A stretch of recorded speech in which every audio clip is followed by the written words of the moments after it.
wearing face masks everywhere, some with face shields and while some wears PPE or the personal protective equipment, alcohols on their bags, and vaccination card on their wallets or ID lace. Because of this virus called COVID-19, it changes the norm of life in the world, from the old normal living into the new normal. In speaking of the new normal, we Filipino were meant to be one of the countries in the world that have the strictly implementation of the safety measure and have the longest fight against COVID-19 before achieving what we call the new normal. And we Filipinos cannot achieve the status we are having right now without the long but assured fight against the virus in the midst of the pandemic. Time viewers, let's have a brief discussion about how the Filipinos lead their fight against COVID-19. Domestic air and domestic sea travel to and from Metro Manila shall be suspended beginning March 15, 2020 and to end on April 14, 2020. Coronavirus disease or COVID-19 is an infectious disease caused by the SARS-CoV-2 virus. The World Health Organization stated that most people infected with the virus will experience mild to moderate respiratory illness and recover without requiring special treatment.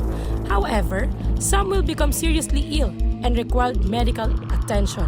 Anyone can get sick with COVID-19 and become seriously ill or die at any age. the World Health Organization or WHO also remind us the best way of the prevent and slow down transmission is to be well informed about the disease and how to avoid virus spread. Protect yourself and others from infection by staying at least 1 meter apart from others, wearing a properly fitted mask, and washing your hands or using an alcohol-based rub frequently. Get vaccinated when it's your turn and follow local guidance. Every country in the world that has been affected by the virus follow these reminders of the World Health Organization and have themselves their own style of implementing safety protocols. But let's move on how does our country handle the situation and how we Filipinos lead the fight against COVID-19. The first case of novel coronavirus 2019 nCoV and now COVID-19 in the Philippines was confirmed on 30th of January 2020 in a 30-year-old woman who arrived from Wuhan, China.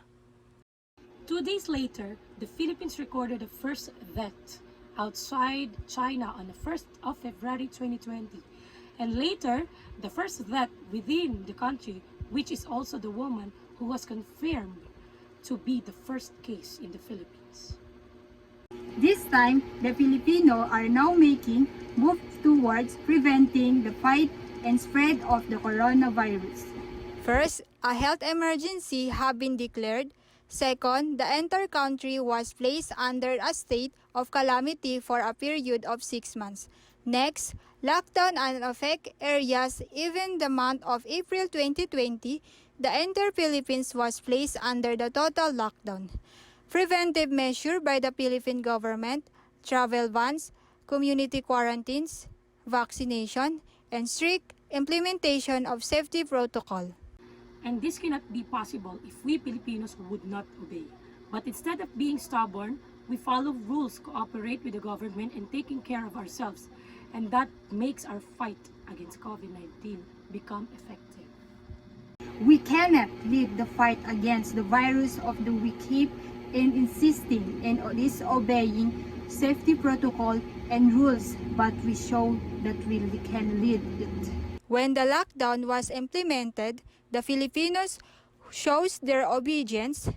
You cannot see anyone or anybody on the roads and the street except the frontliners. Later on, when the vaccines arrived, most of us didn't want to get vaccinated. But as the government and the Department of Health reminds all the Filipinos about consequences of denying vaccination, almost all Filipinos cooperate, and as time goes by, the Philippines have now 154,781,170 total doses of vaccine administered, updated on this month of July by the Department of Health. It means that almost all Filipinos are now vaccinated. In the situation we have right now was a result of our fight against the COVID-19 virus. We Filipinos are best known because of our love to our country. And that is how we Filipinos Lead the fight. against COVID-19. I am Norlaila. And I am Rachel. And we are proud to be a Filipino.